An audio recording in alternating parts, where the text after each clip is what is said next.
glad you guys all showed up on time, and we're going to go ahead and get started.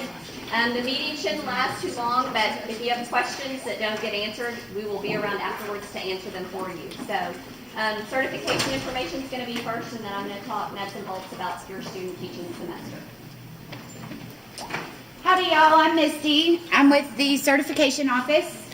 If you don't already know me, you will probably get to know me pretty well before you graduate. Just like you did for your content exam information forms on the MyCEHD website, you will need to log in again, certification, and this time you're going to student teacher information, not methods block. And all of this information that I'm going to share with you today is on this website. It's all listed out step by step, but should you have any questions about the process, shoot me an email, stop by, and we will work it out. Before Friday, May 15th, this is important. Please complete your form for your PPR test approval. Every single person must take the PPR regardless of your content area. It is required for certification in addition to your content exam. You'll also want to complete the certification information form. On this form, use an email address that I can reach you after graduation. Also, on this form, use an email that you're going to check pretty regularly, because this is where I will send your letter of intent. The letter of intent is a letter that I'll send you, and we will send them out in November, usually the first part of November. If you do not have your form completed by October 15th, I cannot guarantee you that you will get a letter of intent automatically.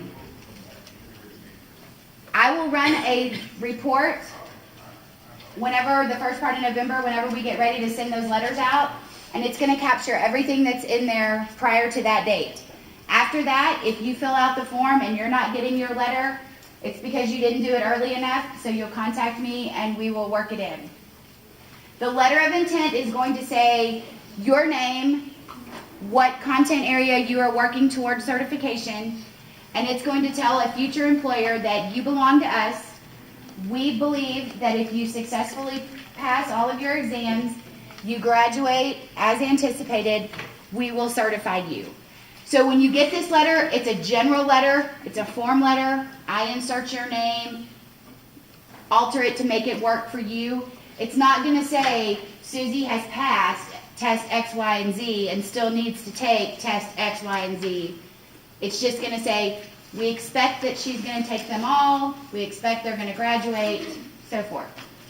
This letter, districts want this, so when you start applying for jobs, you'll want to attach this. It'll be sent to you as a PDF, and you can use it to attach to your applications, and most times it's sufficient.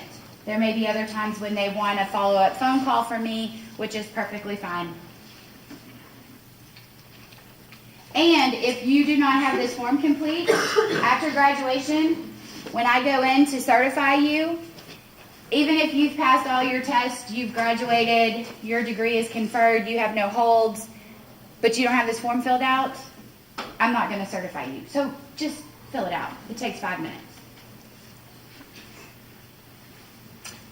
Again, November 15th, you can begin applying for your certification. You will apply for certification via your TEAL account. This is the same place, the same account you set up in the very beginning. When you apply for certification, you will pay a $77 fee. If you are getting certified in English, Language Arts, Reading, Social Studies, plus ESL, put both of them on there. If you're generalist and ESL, put both of them on there. If you are 4 through 8 and you are taking or have taken the generalist exam, you cannot list that. That has to be added after graduation. Because remember I explained to you how all that works. Okay. So once you submit your form, it's going to sit there until graduation, and then I'm going to go in and recommend you. At that point, TEA will send you an email, and they'll say, congratulations, you are now certified to teach subjects X, Y, and Z in the state of Texas. Once you get that email, you can log back into your TEAL account, you can see your certificate, you can see the date it was issued, you can see its expiration date. Some applications are going to ask for that. If they ask for it and you haven't graduated yet, you just leave it blank because you don't know. But once you've been certified, it will be there in your TEAL account for you to view. Some districts are going to ask you to print that off and attach it to your application. Some aren't. Most know, if you're current student teachers, that you won't have that until after graduation. It's going to take me probably a week after graduation, after grades are posted in Howdy, to get you all certified. After that, there's a wait period of about 2 to 3 days before TEA will actually approve your certificate. So don't panic if it's with the holidays in there, if you don't get the emails until after the first of the year. It's coming. You can always log into your TEAL account. Once I have recommended you, it will say that you have been recommended, so you can at least see that the process is in motion. When you apply, you're going to pay a fee also for fingerprinting. If you have already been fingerprinted, which I'm assuming most of you have, this will all sync up. It takes a couple days. So they're going to email you the FastPass if you haven't been fingerprinted. At that point, you'll take the FastPass and go get fingerprinted, and then your fingerprints will sync up with your TEA account. If you were fingerprinted previously and you apply and it says you need to pay for the fingerprinting, but you know your prints are already in the system, just wait. Just ignore it for a few days. Go back and check. It should have caught back up together. If for some reason it doesn't, call TEA. It's usually just floating around out there. You were captured under a district and not as an individual. They'll find it and they'll put it in there and sync it up. So the moral of the story, don't pay for fingerprinting until you are absolutely sure that you need to, because you've probably already done it. You can also see this on your application. It'll show you if your fingerprinting is done, if it's paid for, if all they're waiting for are your prints. You can see all that status on there. So again, if it doesn't sync up after a few days, call TEA directly. That is not something I can help you with because of the privacy issues. They're going to want to talk to you directly.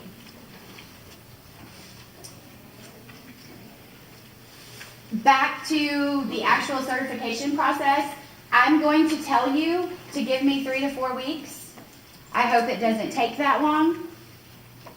But just in case, especially with you guys, with it being over the holidays, there's going to be some time when I'm not in the office.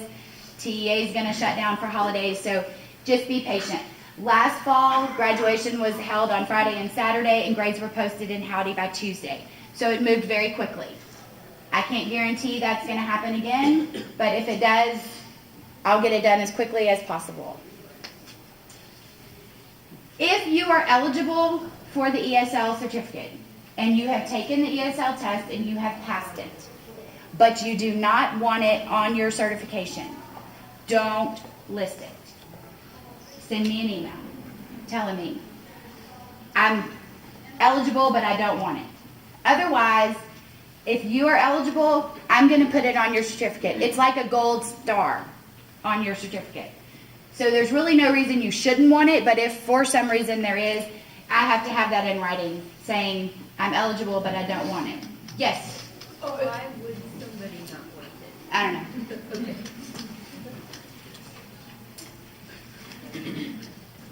So just because you're eligible for certification does not mean that you're going to graduate and vice versa. You can graduate with a degree in interdisciplinary studies but not be eligible to be certified. Are we clear? Because that's pretty important. If you graduate but you haven't taken an exam, you're not going to get certified. If you graduate, have taken all your exams, but you haven't paid your fee for your TEA application, you're not going to get certified. Again, for your PPR exam, the two websites we talked about before your content exams, great resources.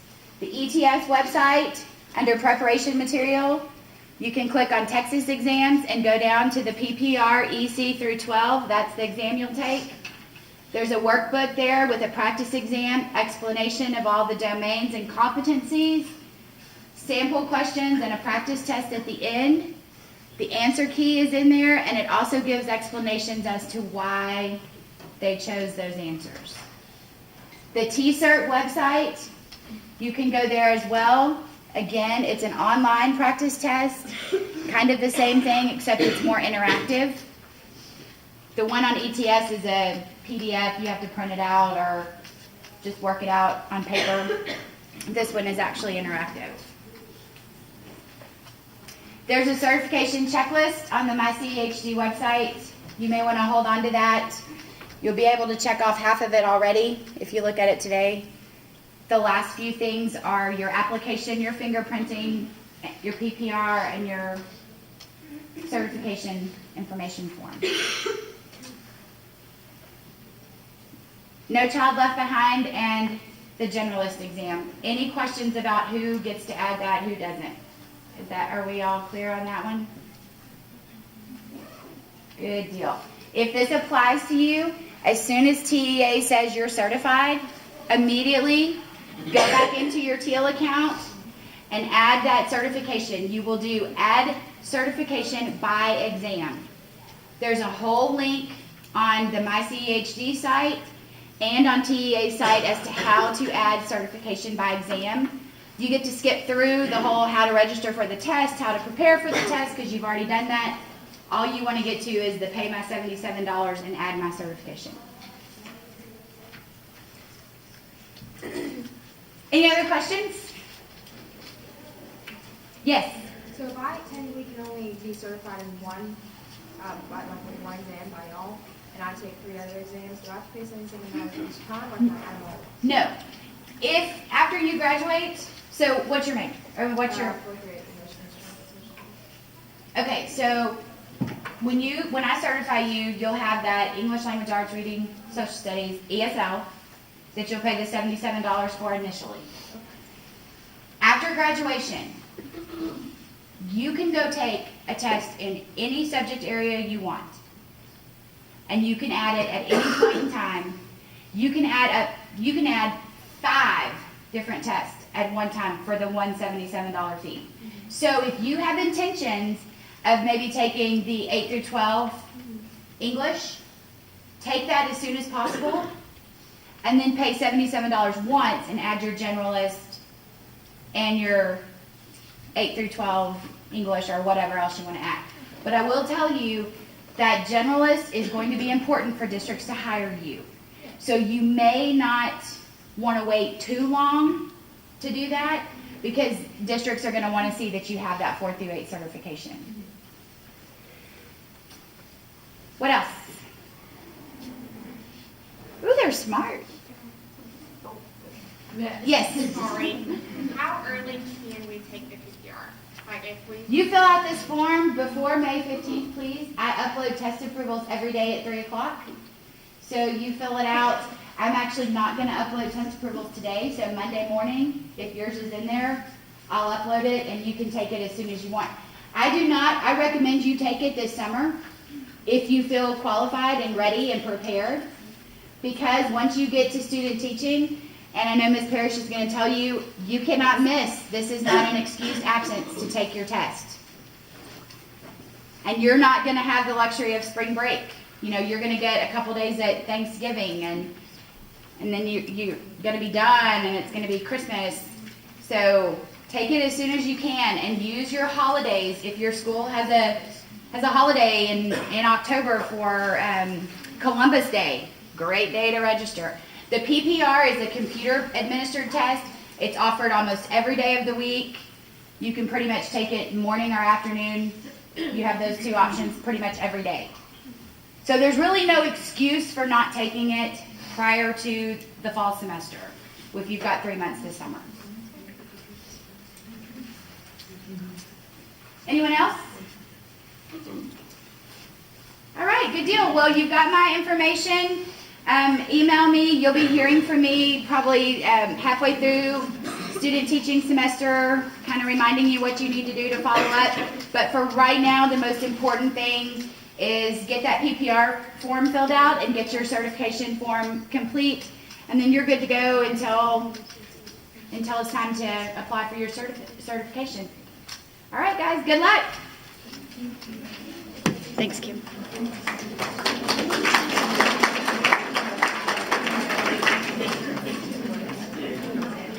Okay, I know that Justin Smith was here at the February meeting, and hopefully all of you have already gone in and done your mandatory advising. You won't be cleared. You won't get your placement for student teaching without having been advised. So make sure that you've done that and checked with them if you've got courses that you need to transfer in. Anything outstanding, you know how to get in touch with them. As far as enrolling, you guys have already enrolled? Yes. If you missed that somehow, open enrollment will come along and you can get signed up. Make sure that you're signed up for the correct section. If you're staying in the local area, it's $500, and if you're going out at a distance, it's $550. That impacts fees somewhat, but we need to make sure that you're in the right section. And then you know which course to actually register for based on if you need 12 hours, T 425. Any questions on that? He's not here today, but I can try to answer. Any questions? Okay. All right, I'm going to talk pretty broad and general about what your student teaching semester is going to look like, just a really big overview. You will meet with your assigned university supervisor by the very first day of student teaching. Some of you will meet with them before, a day or two before, a week before, depending on where you're student teaching and what your schedules, how your schedule's mixed up. But by the first day of student teaching, you will have a sit-down orientation, nuts and bolts, what your semester is going to look like with them, because each supervisor does things a little different as far as what they need from you, when they need it, and those kind of things. But I'm going to go over just some real general things. Remember, you have one chance to make a first impression, and that's very important.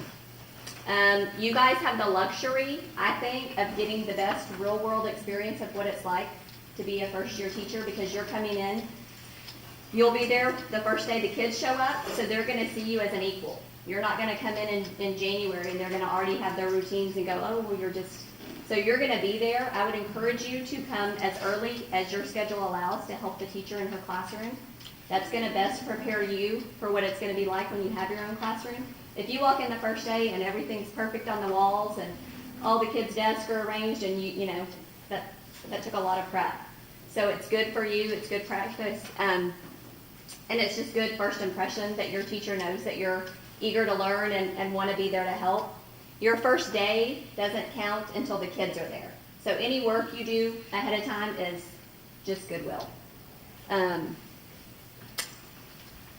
a serious, very serious note, we are guests in their classroom. And at any given time, if they decide they no longer want a guest, they have the right to say, no more. We unfortunately had that happen 2 times this semester, where students were just told, you can't return to our school, which means they didn't finish student teaching. So yes, we have a great partnership, we have good relationships, but you know, you're a professional, you're expected to be there on time, you're expected to do whatever the teacher asks. So just keep that in mind, that you are a guest in their schools, and they're doing us a huge favor by letting you come in. Now, of course, our perspective is you're adding great value, and I expect that we won't have any issues, but just know that if there is an issue, if there's a social media issue, if you put something out on social media, your kids in your class will find it, and they will tell your teacher, and you will get excused from the school. That's happened. So just be very wary as you're moving from a student in college into a professional role. Your students are going to see you that way. They're going to seek you out and find you on social media. So just be really aware of the reputation, what your voicemail says on your cell phone, those kind of things, what you post. They're very tech savvy. have a 6th grade daughter, and she knows all about what's going on in the world of her teachers and people she looks up to. So just keep that in mind. Also, you're on a 12-week job interview. You're not getting paid, but they're watching you. The teachers across the hall are watching you. The principal, the assistant principal, PDOS people, there's people all in the school watching you. And even if you think, I'm not going to ask for a job here, this isn't where I want to teach, this isn't the school I want to teach at, they all know each other. So if you make a great impression at an elementary, but you really want to do middle grades, they're going to know principals, and they're going to make phone calls for you. They're going to be your advocates. So do the best job wherever you end up getting placed, and they will help you get jobs. So you're basically, it's a long, really long job interview. But it's also a great opportunity for you to learn and see, is this a school I would want to be a part of? Is this a team I would want to work with? Dress, punctuality, all those kind of professionalism things that I know in senior methods, you guys have done a great job with that, so I just expect that to continue. Placements, we still have way too many pending to hand out placements today. So I know, total bummer. But I don't want to mislead you. I don't want to give out placements and then 2 weeks later say, hey, just kidding, now you've been moved. That still can happen. Over the summer, we always, I guarantee you, there's 150 of y'all, probably 15 of y'all will get changed in placement over the summer. Because the teacher you've been assigned, her husband gets a job somewhere else and she moves. Or he's a coach and he gets switched to a different school or a different position, or you're a middle grades person and you've been placed with a 6th grade teacher, but then that teacher gets moved down to 2nd grade. Well, obviously you can't still student teach with them. So things happen always over the summer. So you're just going to have to kind of roll with that. As soon as we get any changes, we'll let you know. And the hope is that if you don't, if you're not able to stay with your teacher, that you can stay at the school. Or if you've already made a relationship with a teacher and they change to another school, that we can work that out. I mean, we're going to try to accommodate, but inevitably in the summer, things change. There's potential. We've had kids that have started the semester in a grade, and their teacher, because they have this explosion of kinder, they have add a kinder class, and that teacher gets pulled from 4th grade down to kinder. That happens, and that could happen to you as a teacher. So just got to roll with it, be flexible. But you're encouraged and you're expected and highly encouraged to, once you get your placements, to send an email to your cooperating teacher. If you're going to be near them, if you're moving home and you're going to be back in the area before the school year ends, I would highly encourage you to email them, find out when their conference period is, or if you could come by after school, bring them a Sonic or a Starbucks, and just get to know them, just introduce yourself, see what their classroom looks like, kind of walk the school so that you have an awareness and that you're showing the initiative. Ask what work or books or anything you could take over the summer to work on, to help, to get familiar with. Those kind of things make great first impressions. So I would highly encourage you to get in contact with them once you get your placement. Even if you're not going to be around until August, just make that initial contact and say you're looking forward to working with them. As far as first impression, last impression is critical as well. Your cooperating teacher and your supervisor will be the ones that will be your biggest advocates, and they're going to recommend you. They're going to recommend you for your first job. And so you want to finish stronger than you started, and leave them with a really good impression. I've talked kind of about media. Make sure you kind of clean up anything out there that needs to be, and be very cautious about anything that you put out, even if you think it's hidden. We are still revising the handbook. We're going to have a few changes to it as far as some of the assignments and things. So once it's available, we'll send you an email with a link for the fall handbook. You're expected to download that, put it in your notebook, be familiar with it. Because when you meet with your supervisor, that very first orientation meeting, you're going to sign a page that says you're familiar with the expectations that are laid out in that handbook. The handbook itself is your reference of what the semester is going to look like. It's got pages of kind of your role and what you, the purpose you serve and what you're supposed to gain and learn from the experience. It also talks about what the cooperating teacher is expected to do and what the supervisor's role is during the semester.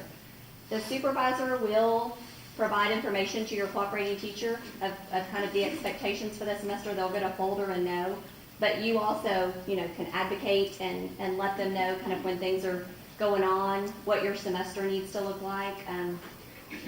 So that's going to be a really good guide for you that you're going to need and want to reference regularly, and that's something your supervisor will go through with you when you have that orientation.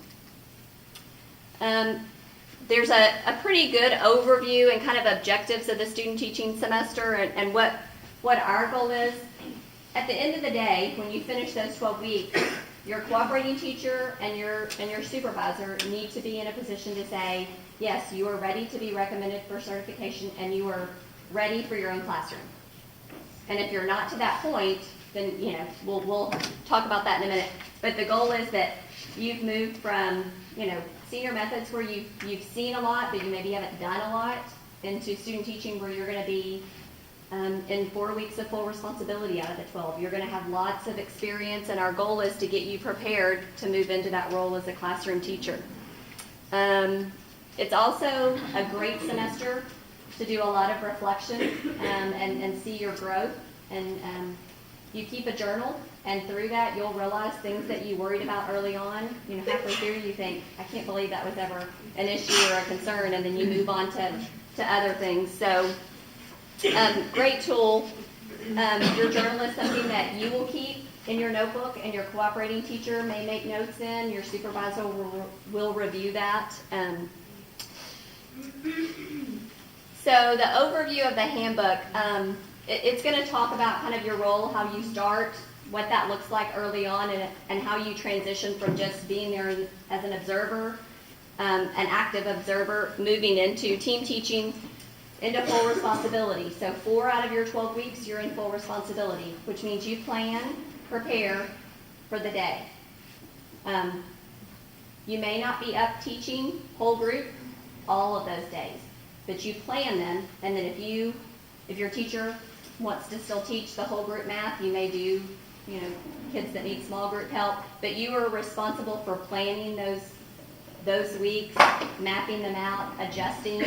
You may get into the second or third day and you think things are going great, and you look and go, well, we haven't done these things. So going back and adjusting, you'll work really close with your cooperating teacher on that and adjust as you need. But full responsibility is, and we do those big chunks of time so that you see, you could do a day or two, but what does it look like to do 10 days in a row, and how you monitor and adjust that. You'll also have a 3-way midpoint conference and summative conference where you meet with your cooperating teacher and your supervisor, and all 3 of you get together and talk about how things are going. The great thing about that is your mentor teacher obviously sees you every day, ongoing. They're going to have really good informal feedback for you on a regular basis. Your supervisor is going to come in and do these 45-minute formal observations like a principal will do when you're a teacher, and kind of have this snapshot. And so they're going to see some things that you do really well, and your cooperating teacher is going to be able to say, yes, and she also, or he does these other things really well that may not be visible during that 45 minutes. So they talk and give you feedback, and then you have an opportunity to reflect on that. And that's a really good tool for you guys to kind of come together and see where you've come from and what you can still work on. As far as length of semester, you are required to complete 60 days. That's the bare minimum that TEA requires. So that's all that we require. So if there's a bad weather day, you have to make it up. If you get sick, you have to make it up at the end. If it's a holiday and there's nobody at school, it doesn't count for the 60 days. If it's a staff development day and you go and participate, it will count as one of your 60 days. Career fair counts as one of your 60 days. So we will, when we give you placements, we'll have tentative start and end dates, but just know that you'll have to adjust that if you miss any days. And you should not miss a day to take your PPR exam. So you've got, and you could, in theory, take your test in the next 2 or 3 weeks and be totally done with it. if you want to wait till summer and you've got time, but I would highly encourage you to get that done before you ever start student teaching. But if you're not able to, and you need to take it, schedule it so that you're not missing school to do that. You will have some seminars throughout this semester. You'll have an orientation with your supervisor at the very beginning, and then you'll have a couple, up to 2, 3, 4, depending on how they plan out their semester, of seminars where you get together with your supervisor and the other student teachers, if they have other student teachers, and talk about whatever it may be. It may be lesson plans. It may be classroom management. A lot of them will get together with you before career fair and go over your resume with you and talk about interviewing, some helpful things like that. A lot of them will do an end of the semester kind of debrief and talk about real world and what your first experience may look like. So you are required to attend those seminars that your supervisor plans that will be outside of the school day. Hopefully you will not have to work during student teaching, but if you do, just remember student teaching is your priority. It's your job one. And so you can't leave school early to go to work. I'm sure you all have friends that just finished student teaching this semester, and they'll tell you it's a full-time job. It's more than a full-time job as far as the time and energy it takes to be really successful. Yes? Maybe I'm slightly deaf in the back, but did you say that we're not getting our placements today? Correct. You're not getting your placements today.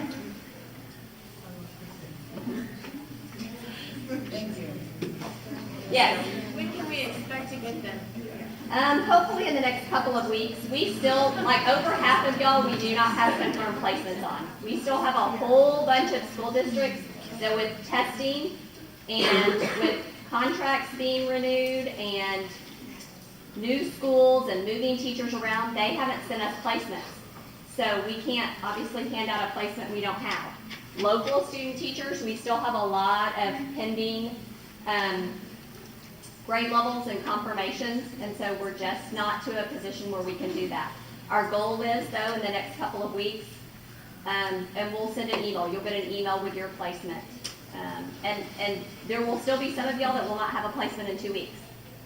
And we can't, I can't do anything about that. If KDISD hasn't sent us placements, the option would be to email you and say, Katie hasn't sent placements, so do you want to go to Sci-Fair?